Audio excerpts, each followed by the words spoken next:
So what I'm going to do right now is I'm going to crunch 1400 years of Islamic history in 5 minutes and make it as exciting as I can possibly make it. Because I hated history when I was a little girl. At this age, I appreciate history. And now I understand why they say those who don't learn from history are doomed to repeat it. In order for you to understand why Western civilization is very different than the Islamic world, you need to understand the history of Islam. When Prophet Muhammad supposedly revealed his revelation from the angel Gabriel that he is supposed to be the last of the prophets in the early 600s, he started preaching in his own city, Mecca.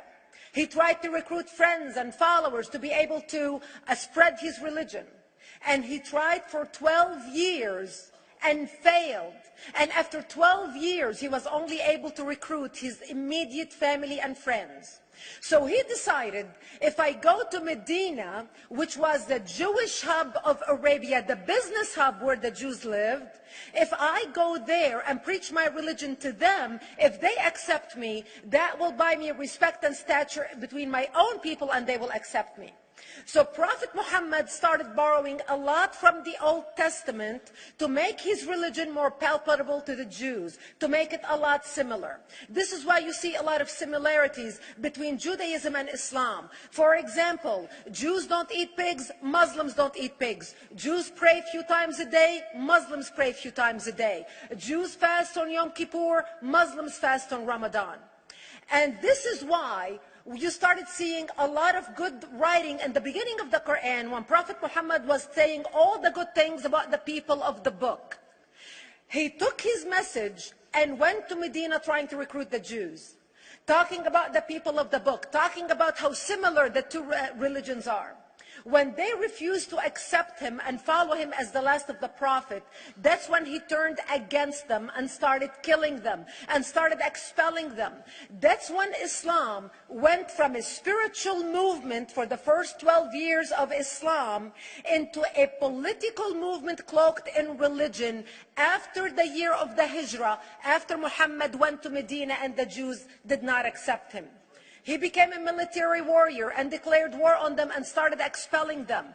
Jews and Christians became dhimmi, or second-class citizens. They were only allowed to stay alive and not be killed only by paying the jizya or the protection tax. So they had a choice: convert to Islam, or if you want to stay alive, you have to pay the jizya or protection tax, living as dhimmi in the Islamic nation.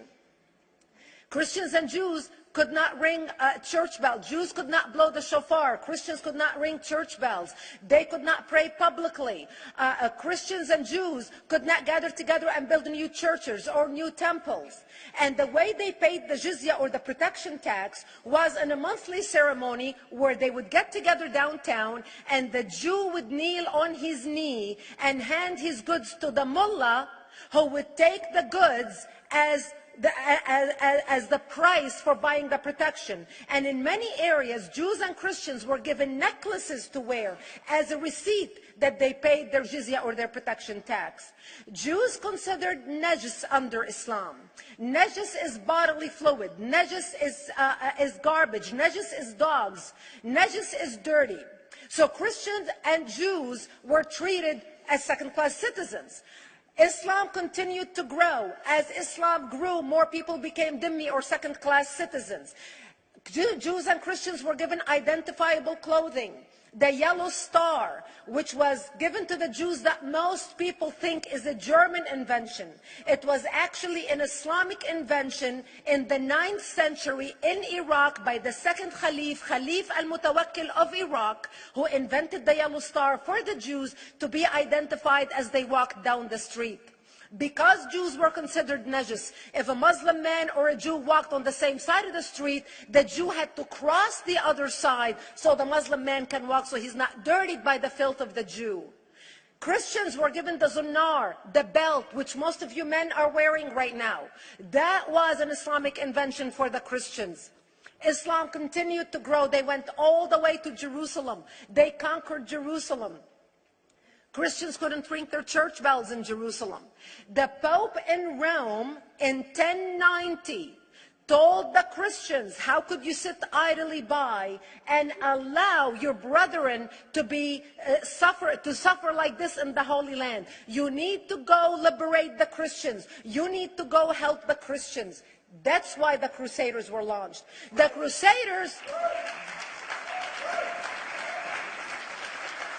Crusaders were not launched because they just felt like waking up in the morning and going and converting a bunch of Muslims or beheading them. The Crusaders were launched to liberate Jerusalem. And they were able to liberate Jerusalem for less than 100 years before Salah ad-Din al-Ayyubi, Saladin, took it back, and Jerusalem remained under Islamic control until 1967, when the State of Israel liberated Jerusalem, where Christians, Jews, and Muslims could pray under the same sky.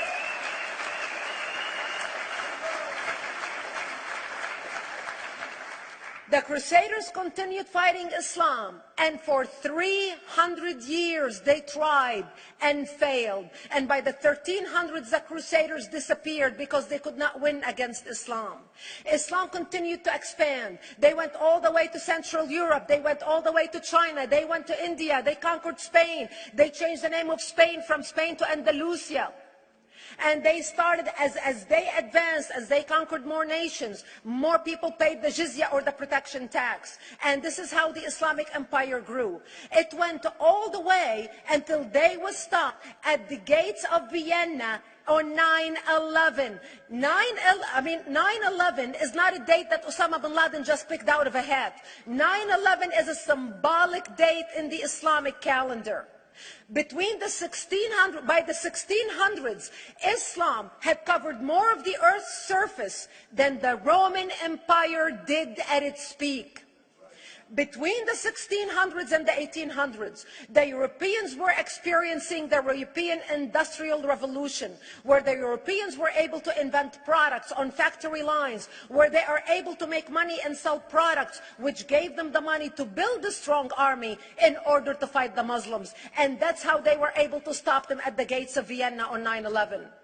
The Europeans started the pushback against Islam. They pushed them out of Europe. They pushed them out of all the way to the Middle East and North Africa. By 1924, the Islamic Empire ended. In 1924, the Islamic Caliphate ended in Turkey by President Ataturk, who was a secularist. He ended the Islamic Empire, and he gave women rights to vote. He gave women a right to an education, a right to work, a right to choose a husband. He forbid women from wearing the hijab. He forbid men from wearing the beard. The Muslims hate him so much that they consider him a Jewish agent, because they believe that his mother in her bloodline was Jewish, and that was the influence on Ataturk. By the time the Islamic Empire, or the Islamic Caliphate, or the Islamic State ended in 1924, the Islamic Caliphate had existed for 1400 years, and it ended less than 100 years ago. By the time the Islamic Caliphate ended in 1924, 270 million people around the world were killed by Islam. 270 million. And we didn't have weapons of mass destruction, and there was nuclear weapons. All of these people were killed, butchered by the sword. The people in the world, less than 100 years ago, how many people knew this history? Please raise your hand. We in America have failed to educate our children about history. We in America failed to educate our population about history. Our children in high school, you take any 17, 16-year-old kid, 18-year-old kid, and ask them about World War II. They can't even tell you what happened in World War II. For them, it's ancient history, and we still have our World War II veteran walking among us. That's how little we know of history. Islam ended in 1924, the Caliphate. People thought the Caliphate will never be resurrected. The Caliphate will never come back. But two things happened in the Middle East in the last century that made the Islamists be able to resurrect the Caliphate. Number one is the discovery of oil in Saudi Arabia, which we were able to discover and were stupid enough to allow them to nationalize it. And the number two that happened was Ayatollah Khomeini coming to power in 1979. That gave the Islamists the money and also the spiritual covering in order to explode on the world stage.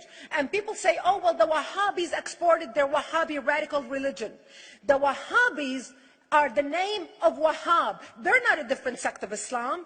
They follow the authentic preaching of Prophet Muhammad, the way Prophet Muhammad lived and practiced his religion. This is why neither you or me or any infidel can step a foot in Mecca, because as far as they're concerned, we are filth. And as infidels, we're not allowed to step a foot, not President Obama and not anybody else. As a matter of fact, Al-Qaeda used to use Saudi Arabia and its success as an excuse to recruit members, as the example to show them how Allah has blessed Saudi Arabia because of the way they adhere to the tenets of Islam.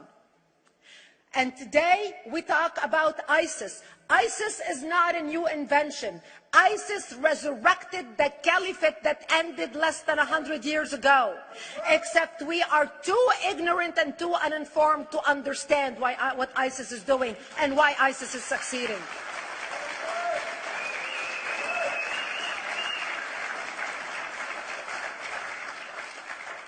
Two things you need to understand about Islam and the principles of war in Islam.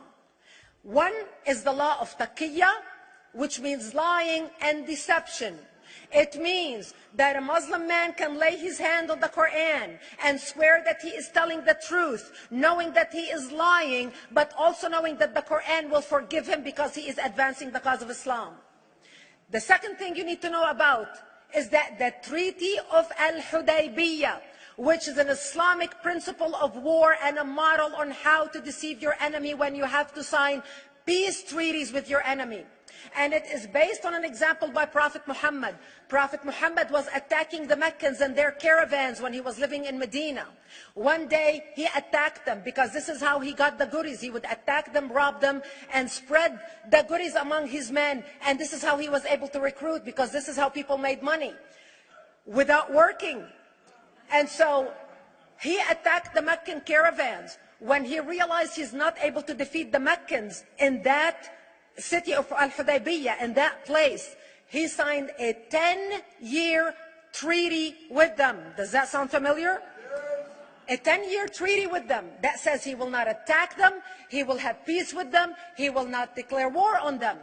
Muhammad used the treaty for 2 years to build his military, strengthen his army, and when he realized he was strong enough to attack his enemies when they least expected it, because they thought they had a peace treaty with Muhammad, he broke the treaty, attacked them 2 years later, and Mecca fell within 24 hours because they were not expecting the attack. And that became a principle of war in Islam. And to give you an example of how that is practiced, this is why anything signed with Iran means nothing to them. And to give you an example of how this law has been put to use in recent history, Yasser Arafat, who's not an Islamist, but he is a Muslim, met with the Israelis and signed the Oslo Accord in 1993. Remember all the handshaking at the lawn of the White House?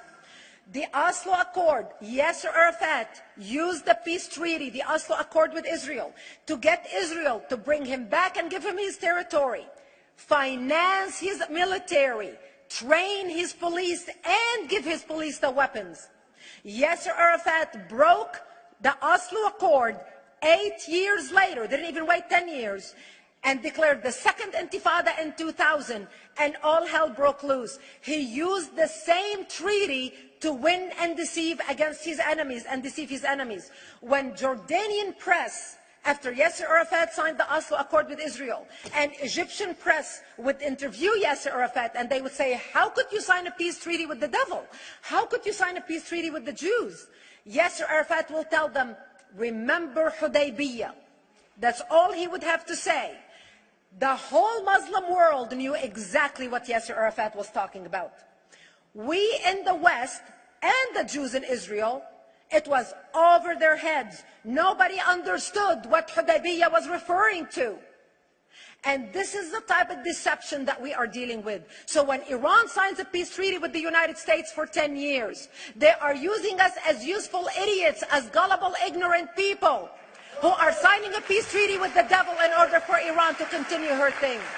In this deadly game of thrones, there's no place for America or for Israel. We don't have to gamble with our future and with our children's future. Elie Wiesel.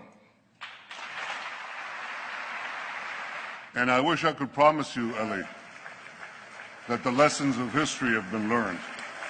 That is why it is so important to be wise about who we're going to put in the White House next year.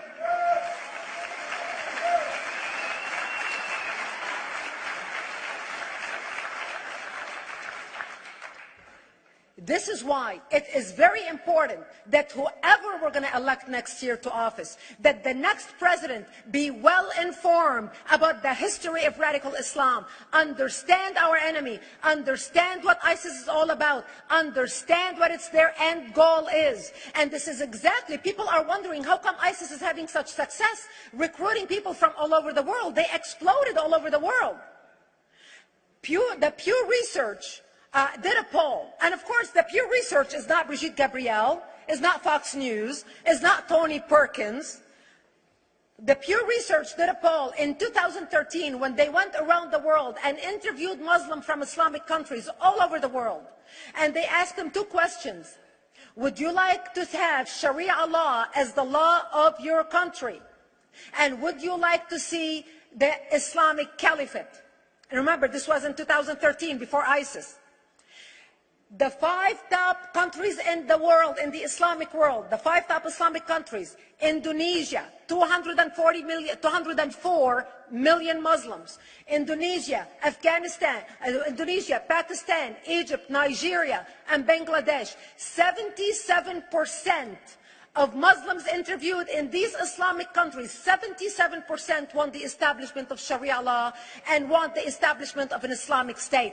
That means 77% of the world, quote, moderate Muslims agree with the establishment of ISIS and what ISIS is doing.